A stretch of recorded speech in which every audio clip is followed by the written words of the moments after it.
Boa tarde, queridos ouvintes da Vibe Mundial. Hoje nós vamos falar sobre a história de Kathryn Kuhlman, né? Uma história de fé, cura e milagres. Kathryn Kuhlman foi uma pregadora, né, e evangelista norte-americana. Ela acreditava em milagres e curas através do poder do Espírito Santo e fazia parte da ala pentecostal do cristianismo protestante. A ala pentecostal é aquela parte dos evangélicos que acredita no poder do Espírito Santo, né? Que durante a Pentecostes eles receberam o Espírito Santo, né? O Espírito Santo é o mentor espiritual de cada pessoa. Kathryn Kuhlman nasceu no dia 9 de maio de 1907 na cidade de Concórdia, nos Estados Unidos. Era filha de Joe Kuhlman, um fazendeiro, e sua esposa Emma. Era a caçula de 3 irmãos. Aos 14 anos de idade, durante um culto numa igreja evangélica, ela teve um encontro cara a cara com Deus. Ela chorou muito durante todo o culto e, quando chegou em casa, falou para seu pai: "Papai, Jesus entrou no meu coração." Kathryn Kuhlman tinha uma irmã mais velha chamada Myrte, que era casada com um pregador evangélico. Aos 16 anos de idade, Kathryn Kuhlman saiu definitivamente de sua casa para pregar o evangelho, juntamente com sua irmã e seu cunhado. Os primeiros anos de vida foram muito difíceis. Eles paravam de comunidade em comunidade, né?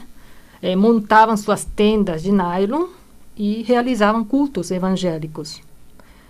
Eles recrutaram os serviços de uma moça chamada Ellen, que era tecladista. Logo, Kathryn Kuhlman e Ellen se tornaram amigas inseparáveis. Mais tarde, Ellen e Kathryn Kuhlman se separaram de sua irmã e cunhado e passaram a alugar salões para pregar a palavra de Deus de cidade em cidade. Certa vez, eles chegaram a dormir num galinheiro, porque não tinham como pagar uma hospedaria, né? Eles não tinham nem dinheiro para comprar roupas decentes, né, para poder apresentar. Um dia, se estabeleceram na cidade de Denver e fundaram o Tabernáculo Kuhlman de Reavivamento. A igreja foi ficando cada vez mais cheia e elas passaram a convidar outros pastores para pregar na sua igreja. Quando Kathryn estava com 30 anos de idade, ela conheceu um jovem pastor chamado Burrow Waltrip, que era um dos pastores convidados. Kathryn Kuhlman ficou encantada por esse rapaz e casou com ele. Só que ele era divorciado e tinha abandonado a esposa e 2 filhos antes de conhecer Kathryn Kuhlman. E, de acordo com a doutrina religiosa deles, ela não poderia casar com um homem divorciado. Isso seria considerado pecado. As pessoas começaram a falar mal dela. A igreja começou a esvaziar e os amigos a abandonaram. 6 anos após o casamento, Kathryn Kuhlman resolveu se separar do marido. Mais tarde, ela falou assim: "Tive que fazer uma escolha. Ou eu servia ao homem que eu amava mais do que a minha própria vida, ou eu servia a Deus." Após sua separação, Kathryn Kuhlman mudou de cidade, alugou um salão, colocou anúncio em jornais e comprou um horário na rádio e começou a pregar o evangelho novamente. No início foi muito difícil, porque as pessoas ainda a julgavam e condenavam por ela ter sido casada com um homem divorciado e ser uma pessoa separada novamente, né? De repente, em meio aos cultos dela, apareceram pessoas testemunhando que foram curadas de câncer enquanto Kathryn Kuhlman estava pregando. Ela foi ficando famosa graças às curas maravilhosas. e ganhou um programa na televisão chamado I Believe in Miracles. Ela sempre iniciava os programas dizendo: eu creio em milagres, porque eu creio em Deus. Inclusive, tem alguns programas dela na internet, né, já legendado em português, que as pessoas podem assistir, né? Mais tarde, Kathryn Kuhlman se tornou uma das mais conhecidas ministras de cura do mundo inteiro. Milhares de pessoas enchiam o Carnegie Hall, né, que é uma casa de espetáculos, e testemunhavam curas milagrosas. Um dia, um grupo de médicos e cientistas foram assistir o culto dela, né? Comprovaram e gravaram todas as curas realizadas. É só buscar no YouTube que vocês vão achar as gravações dos cultos dela, né? Com os milagres, tudo. Cerca de 2 milhões de pessoas relataram que foram curadas em suas reuniões, ao longo dos quase 50 anos de ministério. Qual era o segredo de cura de Kathryn Kuhlman? Ela conta no livro dela que o segredo da cura era o Espírito Santo, ou seja, o mentor dela, que no caso, eu acredito que era o próprio Jesus Cristo, né? Porque só Jesus podia fazer o que acontecia nos cultos dela. Ela se esvaziava de si, entregava todo o seu corpo, sua mente, sua voz, sua consciência a Deus. Aí o Espírito Santo usava ela para curar as pessoas. Ela dizia que ela era só um vaso, um instrumento que o Espírito Santo usava. Ela dizia: o mundo me chamou de louca, porque entreguei toda a minha vida àquele a quem nunca vi. Em 1975, com 68 anos de idade, Kathryn Kuhlman faleceu de insuficiência cardíaca. Agora eu vou compartilhar com vocês a análise do mapa natal de Kathryn Kuhlman, né, para poder conhecermos melhor essa pessoa tão enigmática e poderosa. Ela nasceu no dia 9 de maio de 1907, às 15 horas, na cidade de Concórdia, Missouri, Estados Unidos. Ela tinha um Nodo Sul em Capricórnio e Lua em Áries, o que significa 80% de suas vidas passadas ela viveu sob signo de Capricórnio. Em vidas passadas ela foi bruxa, feiticeira, sacerdote, bispo, padre, freira, né? Normalmente a gente vive metade, 50% de nossas vidas como homem e 50% como mulher, né? Ela conseguiu desenvolver uma mediunidade poderosa em vidas passadas, porque as profissões que trabalham com espiritualidade, né, fazem desenvolver muito a mediunidade da pessoa. Ela sempre foi uma pessoa muito séria, responsável, ambiciosa, determinada, né, com forte necessidade de ser reconhecida. Sempre buscou a autoridade e o poder, né, como todo capricorniano, né, eles procuram autoridade e poder. Em vidas passadas, ela sempre buscou o sucesso, né? O poder, né? Mas nesta vida, ela veio buscar o maior poder que existe no universo, que é o poder de Deus. Ela descobriu que só existe uma maneira de ter acesso ao poder de Deus, através da fé. E ela se tornou uma mulher de fé. Ela tinha Saturno a 24 graus de peixes, o que significa que ela nasceu com dom de cura. Muitas vezes, ela estava pregando, né, diante de uma multidão, e os cegos começavam a enxergar, os paralíticos andavam, os cânceros ficavam curados, né? Ela nem precisava tocar nas pessoas, as pessoas eram espontaneamente curadas, né, durante a pregação, durante a oração, né? E quando ela chegava perto de uma pessoa, né, muitas vezes a pessoa desmaiava, caía no chão, e quando levantava estava curado, né? Tamanho era o poder que essa mulher tinha. Quais os karmas de Kathryn Kuhlman em vidas passadas? Até uma pessoa santa como ela traz karma de vidas passadas, porque este planeta é um planeta de provas e expiações, né? Então, o que ela fez de errado em vidas passadas para estar sofrendo aqui nesse planeta? Ela tinha Saturno em peixe. Significa o quê? Ela foi médium, poderosa, em muitas vidas passadas. E nessas vidas anteriores, ela usou a mediunidade de uma maneira errada, como bruxa, e também como sacerdote na Idade Média. Saturno na casa 7. Ela tinha karma de casamento. Em algumas vidas passadas, ela abandonou seu cônjuge, se divorciou e não cumpriu suas responsabilidades matrimoniais. Quando o indivíduo se separa com seu cônjuge numa vida, ela tem que voltar na outra vida e casar de novo com essa pessoa, até se reconciliar, né? Foi por isso que Kathryn Kuhlman chegou a casar com aquele rapaz, né? E foi um karma de vidas passadas. Qual era o plano de vida de Kathryn Kuhlman ao nascer, né? O que o mapa mostrava? Ela tinha Sol em Touro. Ela era do signo de Touro. Significa o quê? Ela veio aprender a trabalhar duro, a concretizar, materializar suas ideias e pensamentos. Que no caso dela era pregar a palavra e curar os enfermos para que eles pudessem crer em Deus.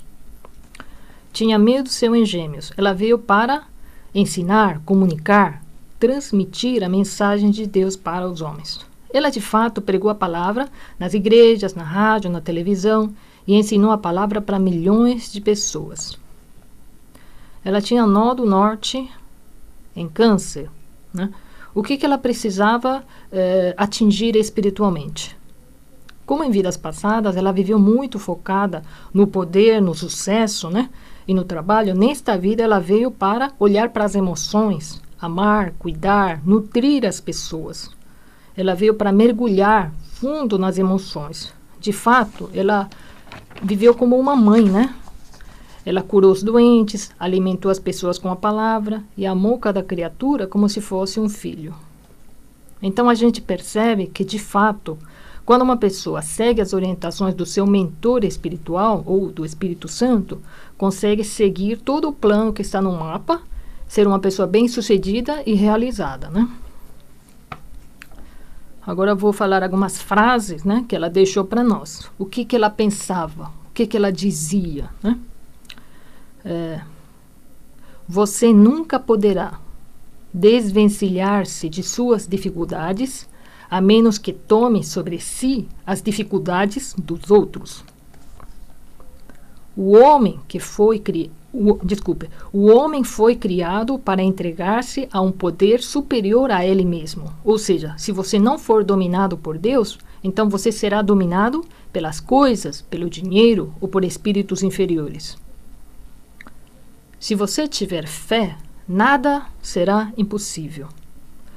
O segredo das curas nos cultos de milagres é o poder do Espírito Santo. O homem que é completamente dominado pela vontade de Deus nunca será dominado por outra coisa. Agora eu vou fazer uns comentários, né, sobre a vida dela, né? Todo mundo já deve ter se perguntado alguma vez, né? Por que existem pessoas que abandonam uma vida segura, normal, para virar um pastor, né? Um pregador do evangelho, né? Parece loucura, né? Eu tenho certeza que Kathryn Kuhlman não escolheu virar pregadora por causa do dinheiro, né? A maioria dos pregadores ou expositores do evangelho são pessoas, né, que vêm reparar um erro que eles cometeram em vidas passadas.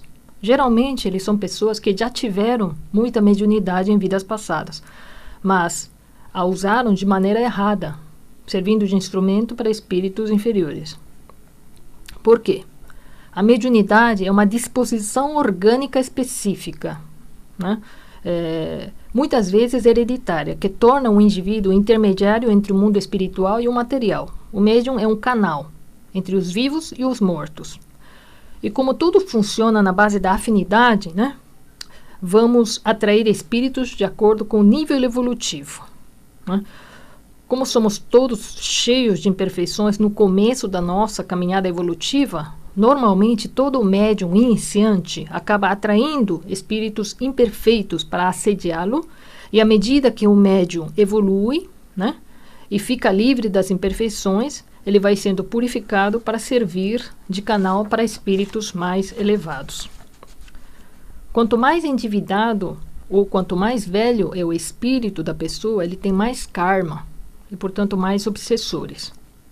E quando o indivíduo é muito endividado, ele pede, né? Para nascer com mediunidade poderosa para limpar seu karma de vidas passadas. Mas se o indivíduo nasce com grande mediunidade e não se esforça para se tornar uma pessoa melhor, né? Nem usa a mediunidade para ajudar o próximo, aí os obsessores vão aproveitar essa mediunidade e vão se conectar a ele para destruí-lo completamente. Como os obsessores agem? Agem basicamente por transmissão de pensamento. Eles ficam falando no ouvido da pessoa, dia e noite, um monte de pensamentos autodestrutivos até acabar com a vida dela. Portanto, o médium só tem duas escolhas na vida. Ou ele se agarra em Deus, como um náufrago se agarra a uma boia salva-vidas, ou então será agarrado pelos obsessores.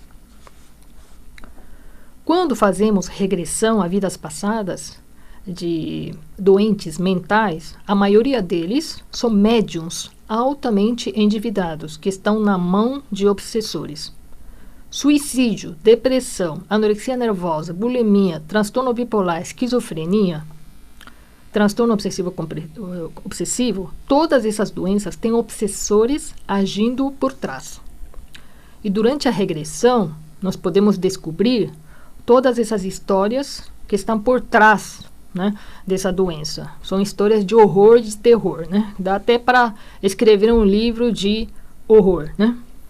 O obsessor é o espírito da pessoa que morreu por causa do paciente em outras vidas. Eles estão atrás do paciente para fazer justiça, vingança.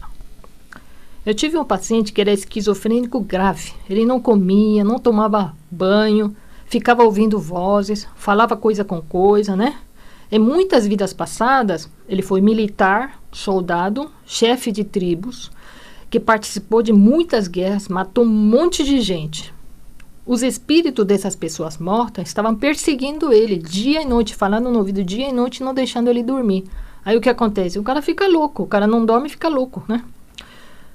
Os obsessores vão perseguir o paciente até ele se arrepender dos seus erros de vidas passadas, pedir perdão e reparar o mal que ele fez. Por exemplo, vamos fazer de conta. Eu vou na sua casa e derrubo sua televisão de R$2.000.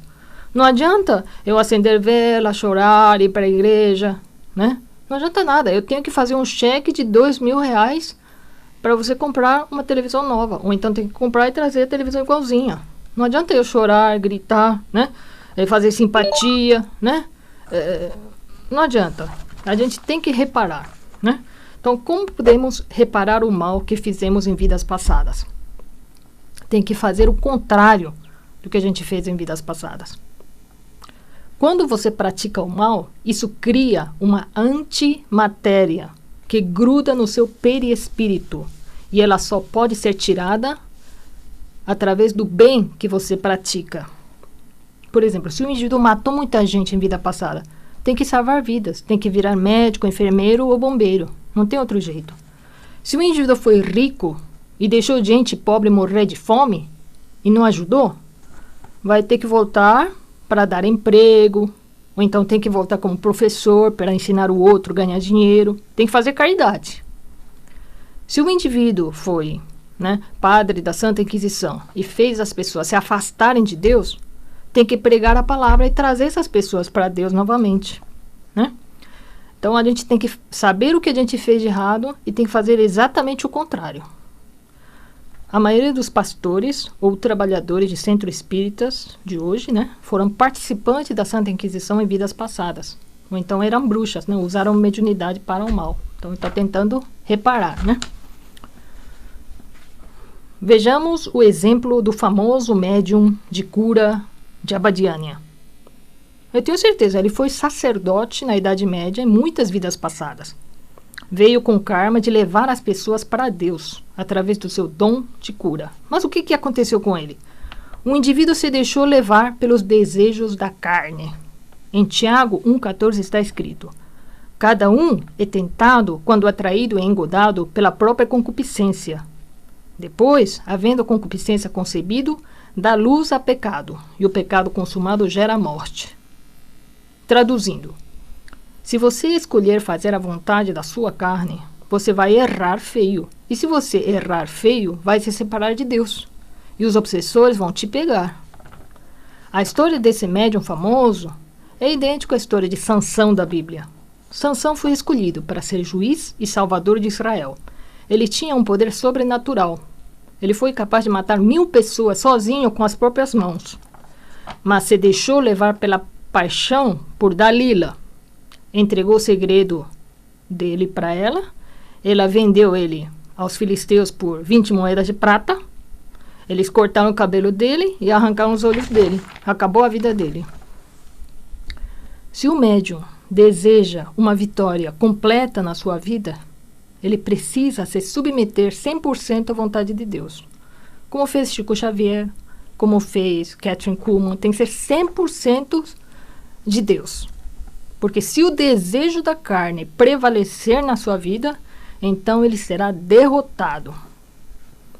A terapia de vidas passadas e o mapa kármico são ótimos instrumentos de autoconhecimento e cura de problemas mentais. Porque todos precisamos um dia saber o que fizemos de errado em vidas passadas. Nos arrependermos e reparar todo o mal que fizemos. Somente assim poderemos fazer a nossa reforma íntima e nos libertarmos dos nossos obsessores. Se vocês quiserem rever o programa, né? Amanhã à tarde o vídeo já estará no YouTube, né? O meu site é www.especialistaemregressão.com. WhatsApp 11 999 584650. WhatsApp 11 999 584650. Eu faço regressão, mapa kármico, né? Consulta em psiquiatria. Se vocês quiserem fazer uma sugestão de algum tema, né? Podem mandar a sugestão pelo WhatsApp também, tá? Obrigada pela audiência, pela paciência. Semana que vem estaremos de novo aqui, se Deus quiser. E Deus abençoe a todos.